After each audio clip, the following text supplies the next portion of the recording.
Hello दोस्तों, आज की हॉरर स्टोरी सुनने से पहले अगर आप हमारे चैनल पर नए आए हो तो चैनल को सब्सक्राइब कर देना ऐसे ही हॉरर वीडियोस देखने के लिए। रात का खाना खत्म करने के बाद सुबल ने स्टेशन की ओर रुख किया। दरअसल तारकेश्वर के पास उसके एक करीबी रिश्तेदार का घर था, इसलिए उसने ज्यादा सोचे बिना तारकेश्वर लोकल पकड़ ली। ट्रेन के डिब्बे में ज्यादा भीड़ नहीं थी, बस एक आदमी खिड़की के पास दूर अकेला बैठा था। रात काफी हो चुकी थी, इसलिए ट्रेन में कम लोग होना कोई हैरानी की बात नहीं थी, लेकिन सुबल के मन में कुछ अजीब सा चल रहा था। घर पर चल रही समस्याओं ने उसका मन पहले से ही उलझा रखा था और अब ट्रेन में बैठते ही उसके भीतर एक अनजानी बेचैनी पनपने लगी। इतने देर रात रिश्तेदार के घर जाना उसे अब सही नहीं लग रहा था, लेकिन वापस लौटने का सवाल ही नहीं था। ट्रेन पहले ही स्टेशन छोड़ चुकी थी। ट्रेन कुछ ही मिनटों में दारा स्टेशन पर रुकने वाली थी। सुबल का दिल तेजी से धड़कने लगा। वहां से वापस घर जाना मुश्किल था और इतनी रात में पैदल सफर करना नामुमकिन। बाहर रात गुजारने का ख्याल उसे और भी बेचैन कर रहा था। ऊपर से स्टेशन के आसपास का इलाका भी सुनसान और डरावना लग रहा था, जिससे उसकी चिंता और गहरी हो गई। इन तमाम विचारों के बीच सुबल ने अचानक महसूस किया कि डिब्बे के अंत में जो आदमी बैठा था वह धीरे धीरे उठकर उसके पास आकर बैठ गया। वह चेकदार टी शर्ट और खाकी पैंट पहने हुए था। उसका चेहरा अजीब दाग धब्बों से भरा हुआ था और दाढ़ी बेतरतीब सी थी, जैसे कई दिनों से साफ सुथरी न हो। सुबल के मन में अजीब सी घबराहट हुई, लेकिन वह कुछ कह नहीं पाया। तभी उस आदमी ने चुप्पी तोड़ी। उसकी आवाज भारी और रहस्यमयी थी।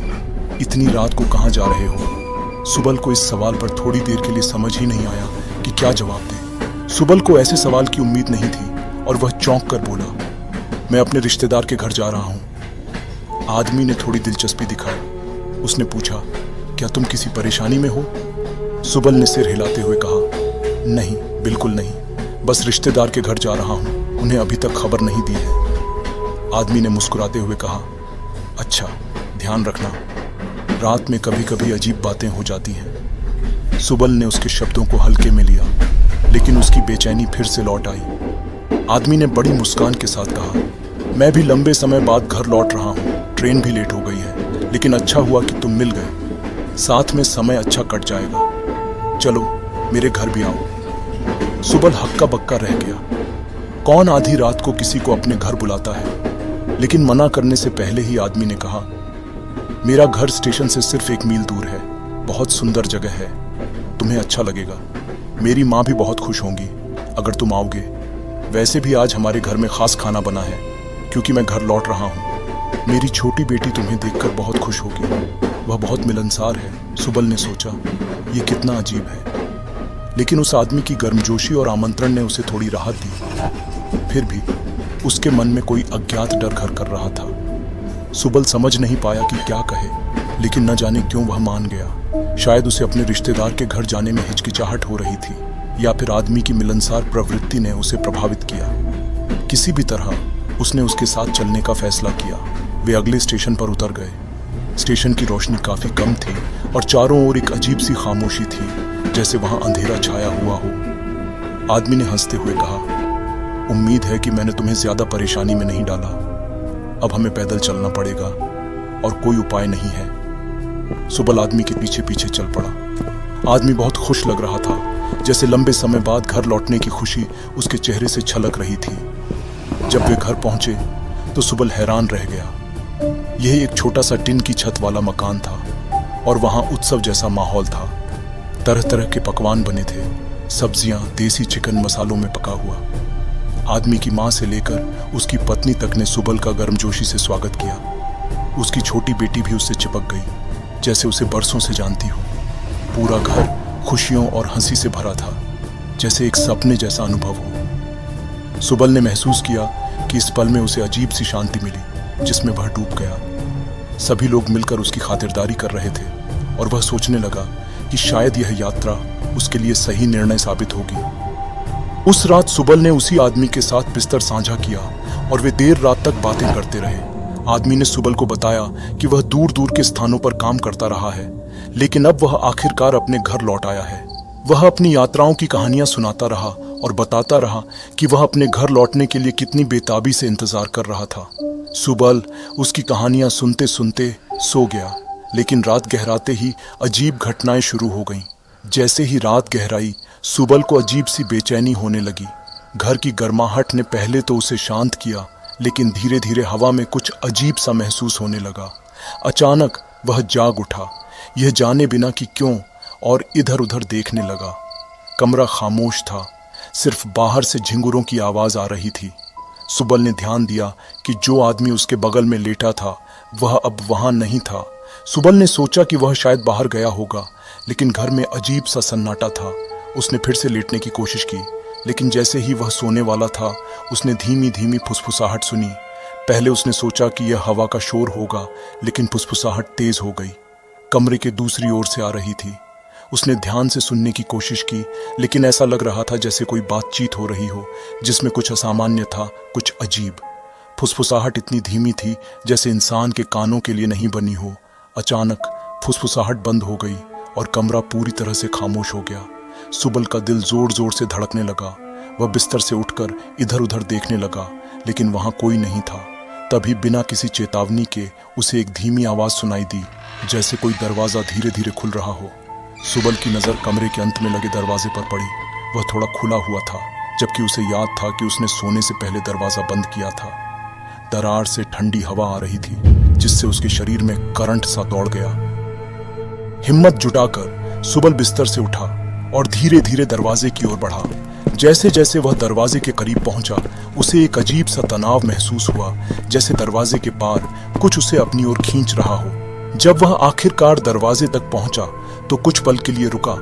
उसकी प्रवृत्ति उसे वापस जाने के लिए कह रही थी, लेकिन उसकी जिज्ञासा उस पर हावी हो गई। उसने धीरे से दरवाजा खोला। जो उसने देखा, उसने उसका खून जमा दिया। दरवाजे के उस पार गलियारा नहीं था जिससे वह पहले गुजरा था। इसके बजाय गलियारा अब सड़ा हुआ दिख रहा था। दीवारों से पपड़ी छूट रही थी और फर्श पर टूटी फूटी चीजें बिखरी हुई थी। हवा भारी थी, लगभग दम घोंटने वाली, और उसमें एक हल्की सड़ी हुई बदबू थी, जैसे कुछ सड़ रहा हो। सुबल वहीं ठिठक गया। वह वापस जाना चाहता था, लेकिन कुछ ऐसा था जो उसे आगे बढ़ने पर मजबूर कर रहा था। उसके पैर अपने आप हिलने लगे, जैसे कोई अदृश्य शक्ति उसे गलियारे में खींच रही हो। फुसफुसाहट फिर से शुरू हो गई, इस बार पहले से भी तेज, घर के गहरे कोनों से आती हुई। ऐसा महसूस हो रहा था जैसे दीवारें खुद जीवित हों और उन पर अतीत के भयानक राज दर्ज हों। अचानक उसकी नजर के कोने से उसे एक परछाई दौड़ती हुई दिखी। उसका दिल जोर से धड़कने लगा। सुबल ने उस दिशा में देखा, लेकिन वहां कुछ नहीं था। फिर भी उसे यह महसूस हुआ कि वह अकेला नहीं था। उसने उस आदमी को पुकारने की कोशिश की, लेकिन उसकी आवाज गले में ही अटक गई। जैसे ही वह आगे बढ़ा, उसने देखा कि दीवारों पर लगी तस्वीरें, जो पहले खुशहाल पारिवारिक क्षण दिखा रही थीं, अब विकृत हो चुकी थीं। तस्वीरों में चेहरे अब दर्द और भय के भयानक भावों में बदल गए थे। सुबल के पैर कांपने लगे। जैसे ही वह वापस मुड़कर कमरे की ओर भागने वाला था, उसे सुनाई दी मुलायम, लगभग न सुनाई देने वाली आवाज, जो अब धीरे धीरे स्पष्ट हो रही थी, भागो मत, यहां आओ। सुबल का दिल जैसे रुक सा गया। उसकी टांगें थरथरा रही थीं, लेकिन उसे लगा जैसे कोई अदृश्य शक्ति उसे रोक रही हो, उसकी हर हरकत पर नियंत्रण कर रही हो। वह बुरी तरह डर चुका था, पर उस जगह से हिल भी नहीं पा रहा था। आवाज अब तेज हो रही थी, जैसे वह उसके कानों के पास हो रही हो।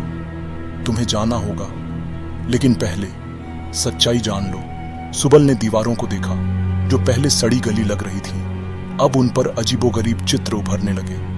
दीवारों पर खून से लिखी लकीरें थीं, और उन लकीरों के बीच में एक चेहरा उभर रहा था। चेहरा वही था, वही आदमी जिसे वह ट्रेन में मिला था। तुम कौन हो? सुबल ने डरते हुए कहा। दीवार पर उभरे चेहरे ने मुस्कुराते हुए कहा, तुमने मुझे नहीं पहचाना, मैं तुम्हें यहां लाने का इंतजार कर रहा था। सुबल अब पूरी तरह से उलझन में था। उसने उस आदमी की बात पर ध्यान दिया।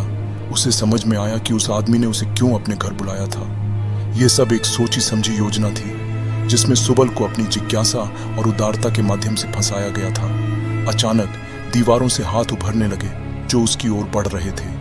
उन हाथों की पकड़ बेहद ठंडी थी। सुबल ने पूरी ताकत से भागने की कोशिश की, लेकिन उसके पैर जैसे जमीन से चिपक गए थे। उसने जितनी कोशिश की, उसकी भागने की क्षमता उतनी ही कम होती गई। तभी वह आदमी फिर सामने आ गया। इस बार उसकी आंखें लाल और चमक रही थीं। तुम अब इस घर का हिस्सा हो, उसने डरावनी हंसी के साथ कहा। सुबल ने अपनी पूरी शक्ति जुटाकर चिल्लाया, नहीं, मुझे छोड़ दो। लेकिन उस आदमी ने कहा, तुम्हारा आना पहले से तय था, अब तुम इस घर से कभी बाहर नहीं जा सकते। जैसे ही उसने यह कहा, सुबल के चारों ओर अंधेरा घिरने लगा। उसके शरीर में एक भयानक दर्द दौड़ गई और उसकी आंखों के सामने सब कुछ धुंधला होने लगा। अब वह धीरे धीरे उस आदमी और उसके परिवार का हिस्सा बनने जा रहा था, हमेशा के लिए इस श्रापित घर का कैदी। सुबल अब उन्हीं भूतों में से एक था। वो भी श्रापित घर का हिस्सा बन चुका था। उसकी आत्मा उस अंधेरे गलियारे में खो गई जहां फुसफुसाहटें अब भी गूंजती थीं और अतीत के राज हमेशा के लिए अनसुलझे रह गए। कहते हैं उस घर में हर रात एक चीख सुनाई देती है। शायद वो सुबल की ही आत्मा हो जो अपनी मुक्ति की आस में रोती रहती है।